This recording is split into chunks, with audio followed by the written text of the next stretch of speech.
The year is 2024. The setting isn't some gothic castle or a forgotten, mischeruted moor. No, our story begins in a sterile, overpriced student apartment building called The Grid in downtown Seattle. This is the home of Elias Thorne, a 20-year-old computer science major whose deepest vice is doom scrolling into the early hours of the morning. Elias is a cynic, through and through. He scoffs at ghost stories, dismisses urban legends, and believes everything has a rational, scientific explanation. He is the kind of person who'd de-watch a found footage movie just to point out the editing mistakes. One night, Elias wasn't looking for trouble. He was just looking for a cheap software key, digging through the forgotten corners of the internet. That's when he stumbled upon it. It was a single compressed folder, tucked away on a private forum, dedicated to what its users called unlisted digital artifacts. The file was deceptively named archive_v3_temp_zip. Elias, driven by a programmer's curiosity, downloaded Italiano. When he extracted the file, there was only one thing inside, an application simply titled Echo. The icon was unsettlingly plain, perfect, pure, black square. No design, no gradient, nothing. Elias's first thought was that it was a virus, or maybe some elaborate student prank. He ran it anyway. A minimal, dark mode window opened on his screen. It had no title bar, no menu, no way to close it easily. There was just a single text field, glowing with a faint red light, waiting for him to type, and beneath it, a tiny, almost invisible counter. 0 hours, 0 minutes, and 0 seconds. Feeling a bit ridiculous, Elias typed the first thing that came to mind. His own name. He hit enter. The red text blinked once, then updated Elias Thorne, registered. A second field immediately appeared below it. Request, a sound, a sight, a sense, past, present, or future. Okay, this wasn't a joke. This was something else entirely. Elias's cynicism was a powerful force, but it was no match for his overwhelming curiosity. The anonymity of the app was compelling. He was skeptical, sure, but what if? He thought back to his childhood home in rural Oregon, the one he hadn't seen since his parents sold it 5 years ago. He leaned forward, his fingers hovering over the keyboard, and typed his first request. He made it as specific as he could, a true test of its capabilities. The sound of rain on the cedar shingles of 1970 Pine Ridge Road, June 14th, 2012, Las Tres Ham. He pressed enter. The window flickered. The counter began to tick.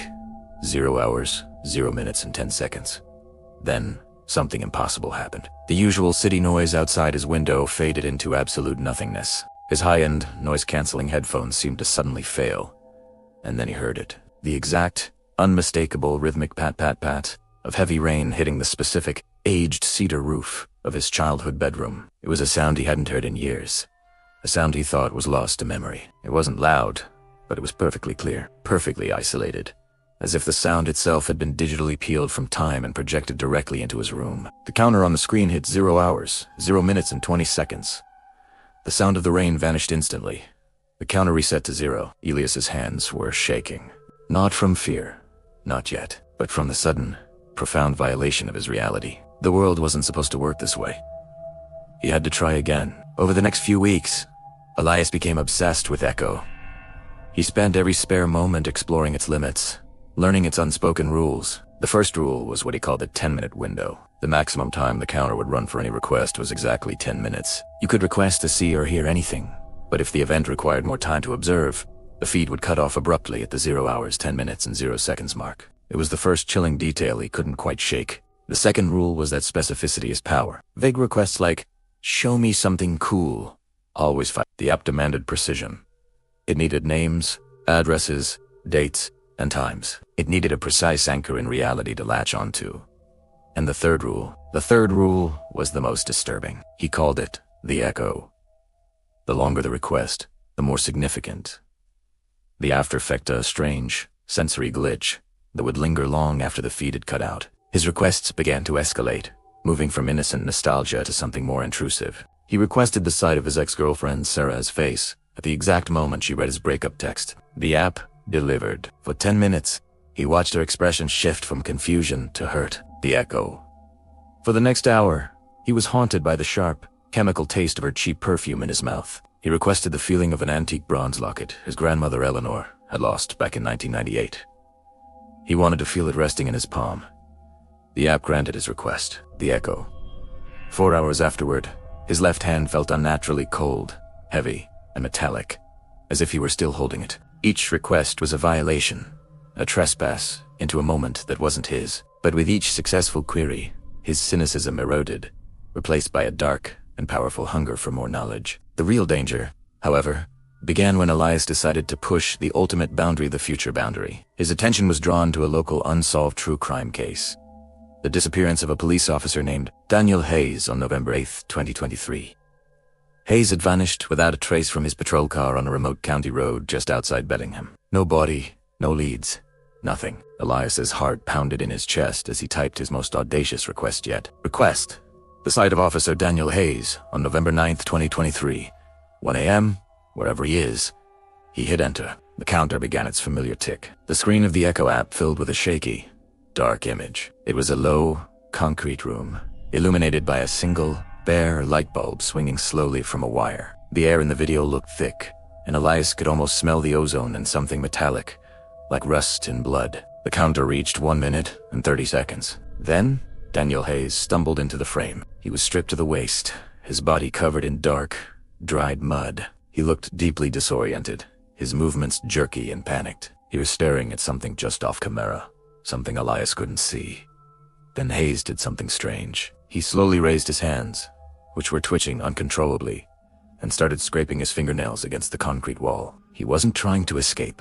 It looked more like he was trying to mark the wall, to write something. The sound was a thin, high-pitched she, that made Elias wince, a sound that cut right through him. The counter ticked past 9 minutes and 40 seconds.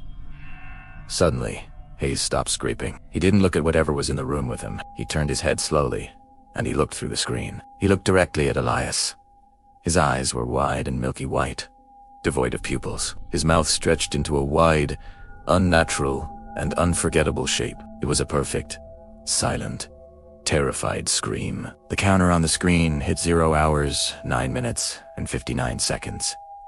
Just as the 10-minute window was about to close, Hayes lunged forward. He wasn't lunging at the wall, or at something in the room. He was lunging directly toward the camera's perspective. The last thing Elias saw before the feed cut was the mud caked on Hayes' face and the sheer animal terror in those white, empty eyes.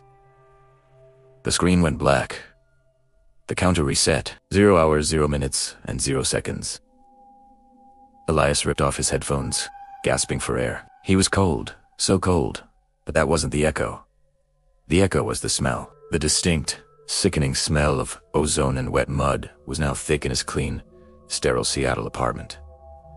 The Echo was the sound, a faint, rhythmic she.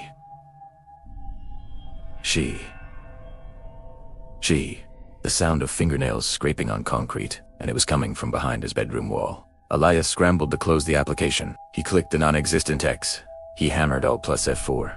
He frantically opened the task manager, but the black window was locked, immovable on his screen. It was now displaying only one line of glowing red text. It wasn't a request field. It was a statement. Elias Thorne. Registered. Request pending. And beneath it, the counter was no longer at 0. It was counting up, slowly, starting from the exact moment Hayes had lunged. The scraping sound behind the wall continued, steady and slow. She. It was in that moment that Elias finally, horribly, understood the truth of the app's name. It didn't just show you things. It didn't just let you listen in on the past or future. It created an echo of what you saw, an echo in your present. The things you watched, they could now hear you. They could now see you. And Daniel Hayes, or whatever was with him in that concrete room, had seen Elias at the 9-minute and 59-second mark, right before the feed cut. In that last, terrifying second, a connection was made. Elias never deleted the app. He couldn't. He doesn't dare turn off his computer, terrified that shutting it down might be the final prompt the Echo is waiting for. So he sits there in his apartment, day and night. He listens to the constant, maddening scraping from within his walls, and he watches the black screen as the counter slowly ticks upward, waiting for it to finally reach 10 minutes, waiting for the request to be fulfilled, waiting for the Echo to arrive.